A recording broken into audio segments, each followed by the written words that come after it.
নমস্কার সবাইকে। সবাইকে শুভ সকালের অনেক অনেক শুভেচ্ছা। সবার পছন্দের ধারাবাহিক শুভ বিবাহের আজকের পর্বের রিভিউ নিয়ে আমি পৌঁছে গেছি তোমাদের সামনে। বাংলা সিরিয়াল সমাচারে তোমাদের সবাইকে স্বাগত জানিয়ে আজকের পর্বের রিভিউ আমি শুরু করছি। শুরুতেই সুধা তো ডলি যে আর কারোর মাঝখানে নেই, ডলি যে মারা গেছে সেই খবরটা শুনে সুধা অবাক হয়ে যায়। সুধার মা আর ঝিনুক দৌড়ে যায়। সুধার মা সুধাকে বলছে যে ডলি আজ 4 বছর হলো আমাদেরকে ছেড়ে চলে গেছে। সুধা বলছে, এসব কি করে হলো মা? তখন বলছে, জানি না কোথার থেকে কোন একটা ওষুধ খাওয়া শুরু করলো, আর আমি একদিন দেখেও ফেলেছিলাম। জিজ্ঞাসা করতেই বলে, কিছু না মা, এমনি, এই বলে নিয়েও চলে যায়। তারপরে হঠাৎ করে একদিন ওইভাবে ওষুধ খেয়ে কাজ করতে করতেই হঠাৎ করে অজ্ঞান হয়ে পড়ে যায়। আর তারপরেই এটা শুনে তো সুধার চোখে জল। ঝিনুক আসে, কি ব্যাপার মা, তুমি বাইরের মানুষকে আমাদের বাড়ির ব্যাপার বলছো কেন? আর সুধার চোখে জল দেখে বলছে, কি ব্যাপার, বাইরের মানুষের দুঃখে আপনার চোখে জল চলে এলো? তখন সুধা বলছে, আসলে কারোর এরকম অবস্থা দেখে যে কারোর চোখে জল আসবে। এরপরে সব শুনে টুনে সুধা তরিকে নিয়ে চলে যায় ঘরের ভেতর। এরপরে সুধা ডলির কথা ভাবতে ভাবতে ঘরে আসে, মন খারাপ করে বসে থাকে। বলছে, হে ভগবান, তুমি এটা কি করলে? ডলিকে আমাদের কাছ থেকে কেড়ে নিলে। এদিকে সুধার মেয়ে এদিক ওদিক দেখতে দেখতে ছবি পায়, যেই ছবিতে ফটো ফ্রেম রাখা রয়েছে, সেখানে সুধা আর তেজের ছবি আছে। তার মেয়ে তখন বলছে, মা, এই হিরো আঙ্কেলই আমার বাবা? কই, তুমি তো এর আগে আমাকে কিছু বলনি। তখন সুধা অবাক হয়ে থাকে, কিছু বলছে না, চুপ করে আছে, ছবিটা নিজেও দেখছে। ওদিকে ঠাম্মি ইশিকাকে সব বলছে, এই গত 5 বছরে আমাদের মধ্যে কিন্তু অনেক অশান্তি, ঝড়ঝাপটা, অনেক দুঃখ নেমে এসেছে। বড় নাথ বৌমা চলে যাওয়ার পর থেকে আমাদের সর্বনাশটা শুরু হয়। আমার বড় নাতনি, সে মানসিক ভারসাম্যহীন হয়ে পড়ে। আমার আরেক নাতনি আমাদেরকে ছেড়ে চলে যায়। ডলির কথা বলছে, আমার বড় নাত বৌমা থাকলে হয়তো কারোর সাথে এরকমটা হতো না, আমরা আজকে হয়তো ভালোই থাকতাম। আচ্ছা, তুমি পারো না আমার বড় নাত বৌমার জায়গা নিতে? এইভাবে বলছে ইশিকাকে। ওদিকে তরি ওর মাকে বলছে, এই হিরো আঙ্কেলই তাহলে আমার বাবা, এই জন্যই তো তোমরা একসাথে ছবি তুলেছো, তাই না? এবার সুধা কি বলবে? সুধার মেয়ে তো প্রশ্নের পর প্রশ্ন করেই যাচ্ছে। ঠিক সেই সময় কিন্তু প্রীতম চলে আসে অনেকগুলো গিফট নিয়ে তরির জন্যে। তরি বলছে, তুমি চলে এসেছো বিএফএফ? বলে, হ্যাঁ, চোখ বন্ধ করো, তোমার জন্য একটা গিফট আছে। বলে, তাই?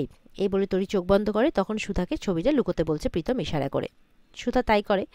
এরপরে তরি চোখ খুলতে তরির সামনে একটা পুতুল এনে দেয়।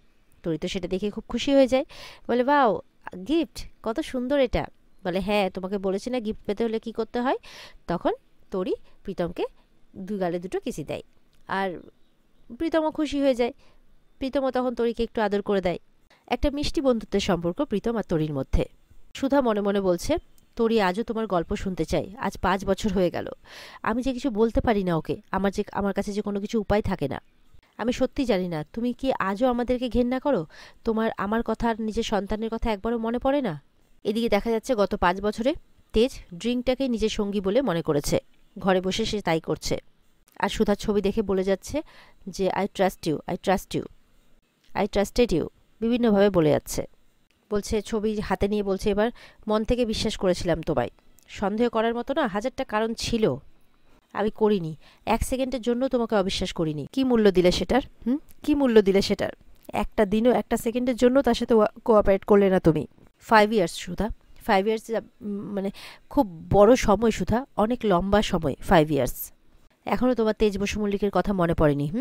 আরে সুধাময়ীকে ছাড়া তেজ বসু মল্লিক কীভাবে থাকবে, এই কথা তুমি ভেবে দেখেছো একবারও? ভাবনি, কারণ তুমি স্বার্থপর। You are selfish Sudha, selfish. এই বলে ছবিটা বিছানাতে ছুঁড়ে ফেলে। তখন সমুদ্র এসে তার দাদার এই কাণ্ড দেখে।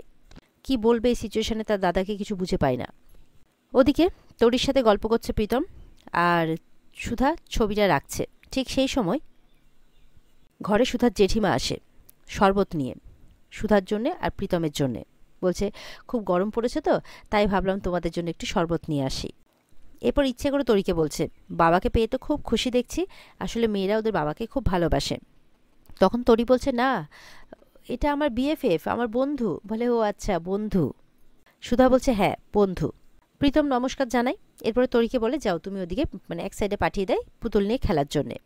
এরপরে জেঠিমা বলছে, তোমরা কি এখন একসাথেই, আমার ছোট যা বলছিল যে তোমাদের সামনেই নাকি বিয়ে, তো বিয়ের আগে একসাথে, এভাবে বলছে।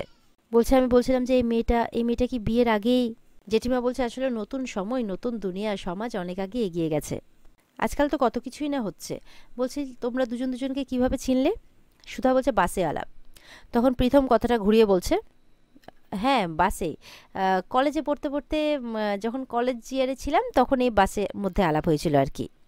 বলছে তারপর কখন একে অপরকে ভালো লেগে গেল, তাই সিদ্ধান্ত নিলাম একসাথেই থাকি। বলছে তাই তখন থেকে একসাথেই থাকি। জেঠিমা বলছে তা বিয়ে করলে না কেন তোমরা? বলে যে মনের মিল থাকলে বিয়ের প্রয়োজন হয় না। প্রীতম বলছে, আমি হলপ করে বলতে পারি আজকালকার দিনে এরকম বন্ধুত্ব দেখা যায় না। তখন সুধাও বলছে, হ্যাঁ উনি আমার খুব প্রিয় বন্ধু, আমার ভরসার জায়গা। জেঠিমা তখন মনে মনে বলছে, বাবা খুব তো মিল দেখছি দুজনের, এ আমাদের সুধা হতে পারে না, আমাদের সুধা তো তেজকে ছাড়া অন্য কারোর দিকে তাকাবেই না। এরপরে তরিকে আবার আদর করে দুজনকে শরবতটা দেয়, আর ওখান থেকে জেঠিমা চলে যায়। ঝিনুক কিন্তু উকি মেরে সবটাই দেখতে থাকে আর বলছে যে আমি তোর ছায়া হয়ে থাকবো রে, মানে বলছে আমি আপনার ছায়া হয়ে থাকবো ম্যাডাম, আমি জেনেই ছাড়বো যে আপনি আমার দিদি ভাই। ওদিকে তেজ সমুদ্রকে বলছে, আমার জীবনে আর কেউ নেই রে ভাই। বলছে আছে, সবাই আছে, দেখবি বৌদিও আছে, আমি বলছি। সমুদ্র তার দাদাভাইকে বিছানায় বসিয়ে বলছে, জেনে রাখ কেউ তোকে বিশ্বাস করুক বা না করুক, আমি করি।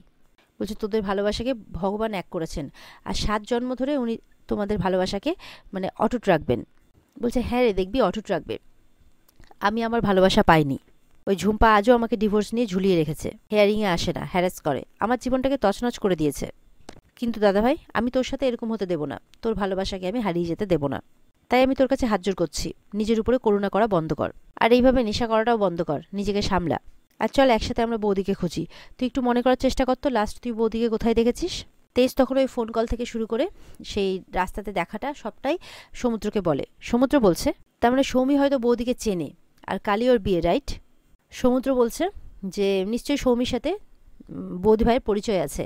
তুই যদি সত্যি বৌদির গলা শুনে থাকিস তাহলে কাল বিয়েতে গিয়েই কিন্তু আমরা জানতে পারবো। কাল তো আমাদের ইনভিটেশনও আছে। তেজ কিন্তু এই কথাটা ভাবছে। ওদিকে দেখা যাচ্ছে পরের দিন সুধা নিজেও রেডি হয়ে গেছে, তার মেয়েকেও রেডি করিয়ে দিয়েছে, আর ভালো করে বুঝিয়ে দিচ্ছে, শোনো আজকে কিন্তু সৌমি দিদির বিয়ে, আমার কিন্তু অনেক কাজ থাকবে, তুমি কিন্তু একদম এদিক ওদিক ছুটোছুটি করবে না, কোনো বদমাশি করবে না, আমি যা বলবো তাই শুনবে, কেমন?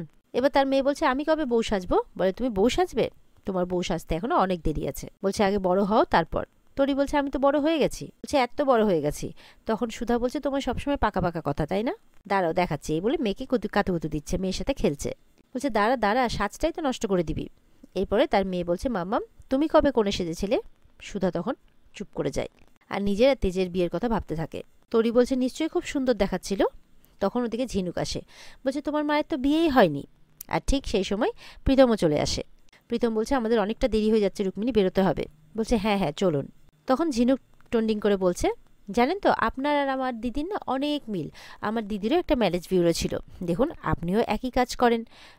এরপর প্রীতম ঝিনুকের সাথে পরিচয় করে, আর ঝিনুকে বলছে, আমি প্রীতম সিংহ রায়, আমার নাম শুনেছেন হয়তো, এতদিন আমি সেলিব্রিটিদের ছবি মানে তুলেছি আর কি, সেই কাজই করেছি। তো তারপরে আমি ওনার সাথে কাজ করি আর উনি আমার কোম্পানি জয়েন করেন। বলে ও আচ্ছা আচ্ছা, দেখছেন তো এদিক থেকেও কতটা মিল। আমার দিদিরও প্রীতম সিংহ রায়ের সাথে কাজ করার খুব ইচ্ছে ছিল, আর ইনিও দেখছি আপনার সাথে কাজ করছেন, মানে আপনারা দুজন মিলে কাজ করছেন। বলে হ্যাঁ আমরা পার্টনারশিপে রয়েছি, তাই বলছে। এরপরে সুধা কিন্তু প্রীতমকে বলছে, চলুন আমাদের অনেক দেরি হয়ে গেছে, বলে দুজন মিলে বেরিয়ে পড়ে। ওদিকে সুধা বিয়ে বাড়িতে পৌঁছে সমস্ত বিয়ের অ্যারেঞ্জমেন্টগুলো দেখে নিচ্ছে। ওই হলুদ ফুল দিয়ে সাজানো হয়েছে, বলছে হলুদ আর সাদা ফুল বলেছিলাম না, শুধু হলুদ ফুল দিয়ে কী করে সাজাচ্ছ? আবার দুয়ারের সামনে বাসি ফুল দেখে বলছে, এ কি বাসি ফুল দিয়ে কাজ কেন হচ্ছে? এই দিকটা তো দেখে নেওয়া উচিত ছিল। তখন আরেক যিনি যেনাকে বোঝাচ্ছে আর কি, তিনি বলছেন, আচ্ছা ঠিক আছে ম্যাম, আমি সবটা ঠিক করে দিচ্ছি। এরপরে বিস্কিট দেখে বলছে, এ কি কলকাতাতে এইসব বিস্কিট চলে না, ওই তেজ বেকারির খাস্তা খাস্তা বিস্কিট দিতে বলছে। তখন ঝিনুক আসে, ঝিনুক এসে একটা শ্লোক বলছে আর বলছে যে আমার দিদিও কিন্তু এই তেজ বেকারি খাস্তা বিস্কিটই মানে রাখতো আর কি বিয়ের পার্টিতে। তখন বলছে, তেজ বেকারি বিস্কিট আমিও খেয়েছি, আর তেজ বেকারিকে কে না চেনে না? বলে ও আচ্ছা আচ্ছা, এই ব্যাপার। ঝিনুক বলছে, তেজ বেকারি সম্পর্কে আপনি যখন সব কিছুই জানেন তখন তো এটাও জানবেন যে তেজ বেকারির ফেস ছিল আমার দিদি, বেশি পুরনো কথা নেই, 5 বছর আগেরই কথা। তো আপনি তো জানবেন নিশ্চয়ই, কারণ প্রত্যেক বিস্কিটের প্যাকেটে তো আমার দিদিভাইয়ের ছবি ছিল, তো আপনি তো দেখে থাকবেন যে কতটা মিল আপনাদের। তখন সুধা বলছে, হ্যাঁ লোকে বলে যে আমাদের নাকি অনেকটাই মিল, আর তাছাড়া লুকে লাইন তো হয় না, বলুন। পৃথিবীতে একই রকম দেখতে কত মানুষ হয়।